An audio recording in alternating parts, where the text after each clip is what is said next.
اللہ وحدہ لا شریک نے حرام کی ہوئی چیزیں مجبور انسان اور بہت ہی زیادہ لاچار انسان جو ہے اس پر اللہ تعالیٰ نے حرام کی ہوئی چیزیں مجبوری کے وقت حکم دیا کہ یہ تیرے لیے حلال ہیں۔ اس کے بارے میں وہ حرام کون سی چیزیں ہیں اور مجبوری کے وقت وہ حلال ہیں، اس کا بیان اللہ تعالیٰ نے سورۃ بقرہ آیت نمبر 173 میں ارشاد فرمایا۔ اللہ کے نبی صلی اللہ علیہ وآلہ وسلم کا فرمان ہے، جو انسان ایک آیت کی تعلیم حاصل کرتا ہے، سیکھتا ہے ایک آیت کو، اسے 100 نفل پڑھنے کا اس سے بھی زیادہ ثواب ملتا ہے۔ تو ناظرین کرام، اس آیت مبارکہ کی تعلیم تفسیر کو مکمل سنیں، مکمل ویڈیو کو دیکھیں تاکہ ہمیں 100 نفل پڑھنے سے زیادہ ثواب ملے۔ انما حرم علیکم المیتۃ والدم ولحم الخنزیر وما اہل بہ لغیر اللہ فمن اضطر غیر باغ ولا عاد فلا اثم علیہ ان اللہ غفور الرحیم۔ اس نے تم پر صرف مردار اور خون اور سور کا گوشت اور وہ جانور حرام کیے ہیں جس کے ذبح کے وقت غیر اللہ کا نام بلند کیا گیا۔ تو جو مجبور ہو جائے حالانکہ وہ نہ خواہش رکھنے والا ہو اور نہ ضرورت سے آگے بڑھنے والا ہو تو اس پر کوئی گناہ نہیں، بے شک اللہ بخشنے والا مہربان ہے۔ تفسیر صراط الجنان۔ انما حرم علیکم، تم پر یہی حرام کیے۔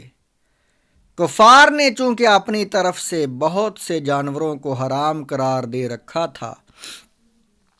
جن کا بیان سورہ مائدہ آیت نمبر 103 میں آئے گا۔ کفار کی اس حرکت پر فرمایا گیا کہ جن جانوروں کو تم نے حرام سمجھ رکھا ہے جیسے بحیرہ وغیرہ، وہ حرام نہیں، حرام صرف وہ ہیں جو ہم نے فرما دیے۔ یہی مضمون مزید تفصیل کے ساتھ سورۃ مائدہ آیت نمبر 3 میں بھی موجود ہے۔ اللہ تعالیٰ کی حرام کردہ 4 چیزوں کی تفصیل یہاں آیت میں 4 چیزوں کا بیان ہے۔ پہلی مردار، دوسری خون، تیسرے نمبر پر خنزیر کا گوشت، چوتھے نمبر پر غیر اللہ کے نام پر ذبح کیا جانے والا جانور۔ ان کی تفصیل یہ ہے، مردار جو حلال جانور بغیر ذبح کے مر جائے یا اس کو شرعی طریقے کے خلاف مارا گیا ہو، مثلا مسلمان اور کتابی کے علاوہ کسی نے ذبح کیا ہو، یا جان بوجھ کر تکبیر پڑے بغیر ذبح کیا گیا ہو، یا گلا گھونٹ کر یا لاٹھی پتھر ڈھیلے غلیل کی گولی سے مار کر ہلاک کیا گیا ہو، یا وہ بلندی سے گر کر مر گیا ہو، یا کسی جانور نے اسے سینگ مار کر مار دیا ہو، یا کسی درندے نے ہلاک کیا ہو، اسے مردار کہتے ہیں اور اس کا کھانا حرام ہے۔ البتہ مردار کا دباغت کیا ہوا چمڑا کام میں لانا اور اس کے بال، سینگ، ہڈی، پٹھے سے فائدہ اٹھانا جائز ہے۔ زندہ جانور کا وہ عضو جو کاٹ لیا گیا ہو وہ بھی مردار ہی ہے۔ خون ہر جانور کا حرام ہے جبکہ بہنے والا خون ہو۔ سورہ انعام آیت نمبر 145 میں فرمایا، او دامم مسفوحن، یا بہنے والا خون۔ ذبح کے بعد جو خون گوشت اور رگوں میں باقی رہ جاتا ہے وہ ناپاک نہیں۔ خنزیر یعنی سور نجس العین ہے، اس کا گوشت، پوشت، بال، ناخن وغیرہ تمام اجزاء نجس و حرام ہیں۔ کسی کو کام میں لانا جائز نہیں، کیونکہ آیت میں اوپر سے کھانے کا بیان ہو رہا ہے، اس لیے یہاں صرف گوشت کا ذکر ہوا۔ غیر اللہ کے نام کا ذبیحہ، اس کا معنی یہ ہے کہ جانور ذبح کرتے وقت اللہ تعالیٰ کے علاوہ کسی اور کا نام لیا جائے، اور جس جانور کو غیر اللہ کا نام لے کر ذبح کیا جائے وہ حرام و مردار ہے، البتہ اگر ذبح فقط اللہ تعالیٰ کے نام پر کیا اور اس سے پہلے یا بعد میں غیر کا نام لیا، مثلا یہ کہا کہ عقیقہ کا بکرا، ولیمہ کا دمبا، یا جس کی طرف سے وہ ذبیحہ ہے اسی کا نام لیا، مثلا یہ کہا کہ اپنے ماں باپ کی طرف سے ذبح کر رہا ہوں، یا جن اولیاء کے لیے ایصال ثواب مقصود ہے ان کا نام لیا، تو یہ جائز ہے، اس میں کچھ حرج نہیں۔ اور اس فعل کو حرام کہنا اور ایسے جانور کو مردار کہنا سراسر جہالت ہے، کیونکہ ذبح سے پہلے یا ذبح کے بعد غیر کی طرف منسوب کرنا ایسا فعل نہیں جو کہ حرام ہو، جیسے ہم اپنی عام گفتگو میں بہت سی عبادات کو غیر کی طرف منسوب کرتے ہیں، مثلا یوں کہتے ہیں کہ ظہر کی نماز، جنازہ کی نماز، مسافر کی نماز، امام کی نماز، مقتدی کی نماز، بیمار کی نماز، پیر کا روزہ، اونٹوں کی زکوٰۃ اور کعبہ کا حج وغیرہ۔ جب یہ نسبتیں حرام نہیں اور ان نسبتوں کی وجہ سے نماز، زکوٰۃ اور حج وغیرہ میں کفر و شرک اور حرمت تو درکنار نام کو بھی کراہت نہیں آتی، تو کسی ولی یا بزرگ یا کسی اور کی طرف نسبت کر کے فلاں کی بکری کہنا کیسے حرام ہو گیا؟ اور اس سے یہ خدا کے حلال کیے ہوئے جانور کیوں جیتے جی مردار اور سور ہو گئے کہ اب کسی صورت حال نہیں ہو سکتی؟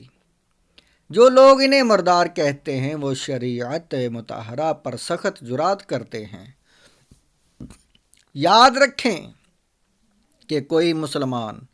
اللہ تعالیٰ کے علاوہ کسی اور کا نام لے کر جانور ذبح نہیں کرتا، اور کسی مسلمان کے بارے میں شرعی ثبوت کے بغیر یہ کہنا کہ اس نے غیر اللہ کا نام لے کر جانور ذبح کیا تو یہ بدگمانی ہے، اور کسی مسلمان پر بدگمانی کرنا حرام ہے، اور حتی الامکان اس کے قول اور فعل کو صحیح وجہ سے محمول کرنا واجب ہے۔ اور ذبح کے معاملے میں دل کے ارادے پر اس وقت تک کوئی حکم نہیں لگایا جا سکتا جب تک قائل اپنے ارادے کی تصریح نہ کر دے، اور اگر بالفرض بعض ناسمجھ احمقوں پر شرعی ثبوت کے ساتھ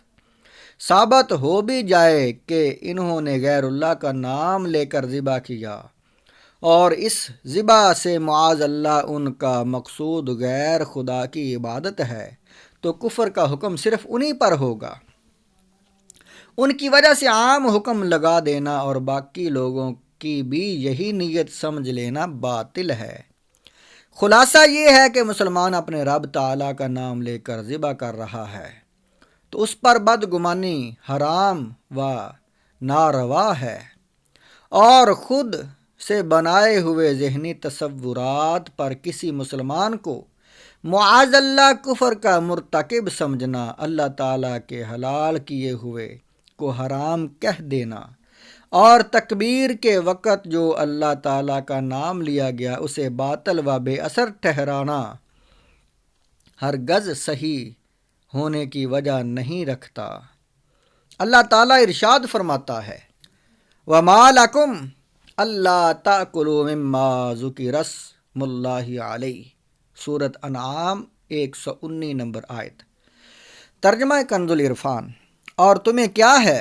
کہ تم اس میں سے نہ کھاؤ جس پر اللہ کا نام لیا گیا ہے۔ امام فخر الدین رازی رحمۃ اللہ علیہ فرماتے ہیں ہمیں شریعت مطہرہ نے ظاہر پر عمل کرنے کا حکم فرمایا ہے۔ باطن کی تکلیف نہ دی تو جب اس نے اللہ تعالیٰ کا نام پاک لے کر ذبح کیا تو جانور کا حلال ہونا واجب ہے کہ دل کا ارادہ جان لینے کی طرف ہمیں کوئی راہ نہیں۔ اس مسئلے کے بارے میں مزید تفصیل اور دلائل جاننے کے لیے فتاوی رضویہ کی 20ویں جلد میں موجود اعلیٰ حضرت رحمۃ اللہ علیہ تعالیٰ علیہ کا رسالہ سبل الاصفیاء فی حکم ذبائح للاولیاء مطالعہ فرمائیں۔ فمن اضطر، تو جو مجبور ہو جائے، مضطر یعنی مجبور جسے حرام چیزیں کھانا حلال ہے، وہ ہے جو حرام چیز کے کھانے پر مجبور ہو اور اس کو نہ کھانے سے جان چلی جانے کا خوف ہو، اور کوئی حلال چیز موجود نہ ہو، خواہ بھوک یا غربت کی وجہ سے یہ حالت ہو یا کوئی شخص حرام کے کھانے پر مجبور کرتا ہو اور نہ کھانے کی صورت میں جان کا اندیشہ ہو، ایسی حالت میں جان بچانے کے لیے حرام چیز کا قدر ضرورت یعنی اتنا کھا لینا جائز ہے کہ ہلاکت کا خوف نہ رہے،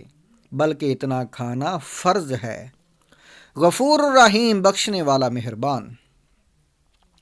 حالت مجبوری میں حرام کھانے کی اجازت دینا اور اسے معاف رکھنا اللہ تعالیٰ کی کرم نوازی کی دلیل ہے۔ اس لیے آیت کے آخر میں مغفرت و رحمت والی صفات کا تذکرہ فرمایا۔